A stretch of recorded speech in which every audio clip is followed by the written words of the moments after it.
درود پاک پڑھیں اللہم صلی علی سیدنا مولانا محمد وعلی آل سیدنا مولانا محمد علیہ وسلم صلاۃ و سلام علیک یا رسول اللہ صلی اللہ تعالی علیہ وسلم۔ سورہ رحمان کی چند آیات ہیں، اس کا ترجمہ و تفسیر ہے۔ بسم اللہ الرحمن الرحیم۔ یا معاشر الجن والانس ان استطعتم ان تنفذوا من اقطار السماوات والارض فانفذوا لا تنفذون الا بسلطان۔ رب ارشاد فرماتا ہے کہ اے جنات اور انسان کے گروہ کہتے ہیں جماعت کو، پوری قوم کو، پوری انسانیت اور جناتوں کو، اگر تم سے ہو سکے کہ آسمان اور زمین کے کناروں سے نکل جاؤ تو نکل جاؤ، جہاں نکل جاؤ گے اسی کی سلطنت ہے۔ اس میں یہ کہا گیا ہے کہ اے جنات اے انسان، اگر تم چاہو کہ ہم اللہ کی زمین کو چھوڑ کر کے کہیں اور چلے جائیں، دوسرے ملک چلے جائیں، دوسرے علاقے میں چلے جائیں، لیکن جہاں بھی جاؤ گے وہ اللہ ہی کی زمین ہوگی، جہاں بھی جاؤ گے اللہ ہی کا آسمان ہوگا۔ انسان ایک دوسرے ملک سے دوسرے ملک جاتا ہے، تیسرے ملک جاتا ہے، ایک علاقے سے دوسرے علاقے جاتا ہے، ایک شہر سے دوسرے شہر جاتا ہے، کچھ لوگ چاند پر جاتے ہیں، کچھ لوگ دریاؤں میں رہتے ہیں، کچھ لوگ سمندروں میں رہتے ہیں، لیکن رب فرماتا ہے اے انسان اے جنات تم جہاں بھی رہ لو، لیکن وہ اللہ ہی کی زمین ہوگی، اللہ ہی کا آسمان ہوگا۔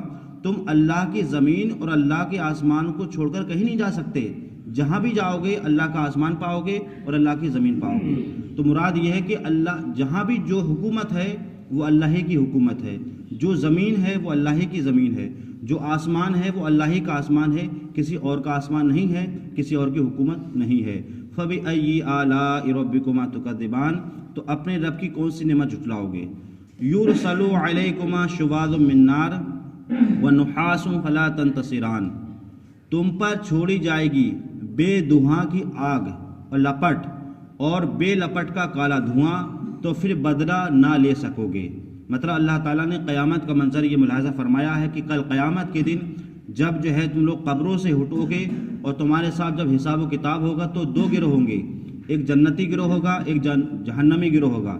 جنتی گروہ جماعت جنت میں چلی جائے گی، اور جو جہنمی گروہ ہوگا تو اس کو جو ہے جہنم میں ڈال دیا جائے گا، اور اس کی آگ ایسی ہوگی جو دھوئیں والی نہیں ہوگی، بغیر دھوئیں کی ہوگی، کیونکہ جو آگ بغیر دھوئیں کی ہوتی ہے اس میں سختی شدت زیادہ ہوتی ہے، اور جو دھوئیں کے ساتھ ہوتی ہے اس میں کم ہوتی ہے، اس لیے جہنم کا جو عذاب ہوگا بہت سخت ہوگا۔ اور فرمایا گیا فلا تنتصران، وہاں تم آپس میں ایک دوسرے کی مدد نہیں کر سکو گے۔ دنیا میں تم گناہ پر ایک دوسرے کی مدد کرتے ہو، لیکن قیامت کے دن جب تمہارے ساتھ حساب و کتاب ہوگا، تم کو جہنم میں ڈالا جائے گا، تو تم اب یہ نہیں کہہ سکتے کہ میں تم کو جہنم سے بچا لوں گا۔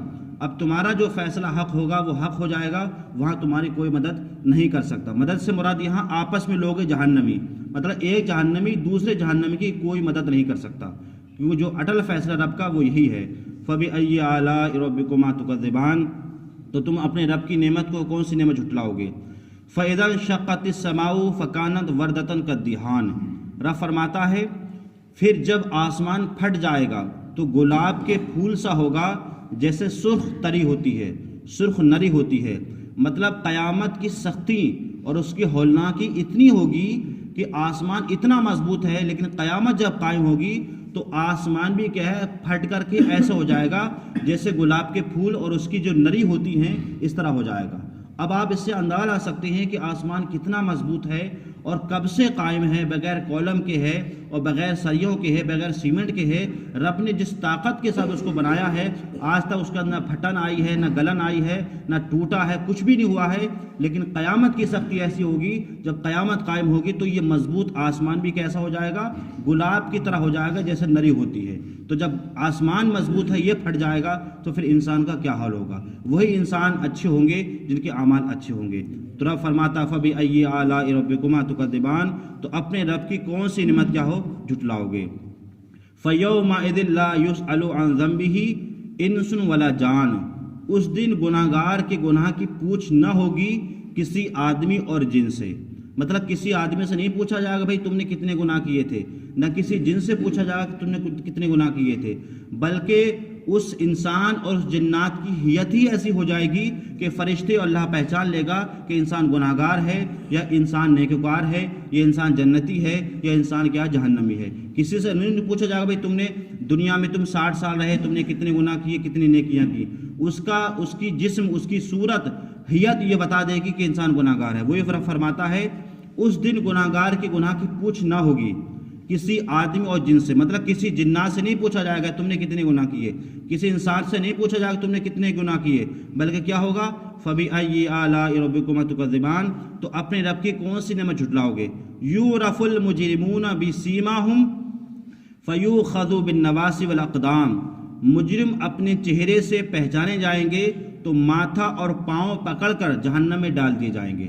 مطلب ہر مجرم کی پہچان جو ہوگی اس کے چہرے سے ہوگی، مطلب چہرے سے یہ پہچان لیے جائیں گے کہ انسان نیکوکار ہے، یہ انسان بدکار ہے، انسان جنتی ہے، یہ انسان جہنمی ہے۔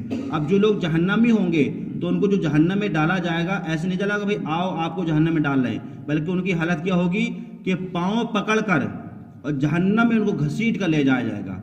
بلکہ اس کی تفسیر میں تو یہ ہے کہ جو ہمارے پیر ہوں گے، جو لوگ جہنمی ہوں گے، ان کے پیروں کو پیچھے سے لے کر کے اور ان کی پیشانی میں باندھ کر کے اور پھر ان کو جہنم میں ڈھکیلا جائے گا۔ اس طریقے سے عذاب ہوگا۔ بعض لوگوں کو پیشانی کی سے پکڑ کر کے اور جہنم میں ڈال دیا جائے گا۔ تو یہ وہ لوگ ہوں گے جو دنیا کے اندر گناہ بھی کرتے ہیں، اللہ کی نافرمانی کرتے ہیں۔ قرآن فرماتا ہے فَبِأَيِّ آلَاءِ رَبِّكُمَا تُكَذِّبَانِ، تو تم اپنے رب کی کون سی نعمت جھٹلاؤ گے۔ اللہ تعالی ہمیں اور آپ کو قرآن پاک سمجھنے کی، اس پر عمل کرنے کی توفیق عطا فرمائے۔ اللہم صلی علی سیدنا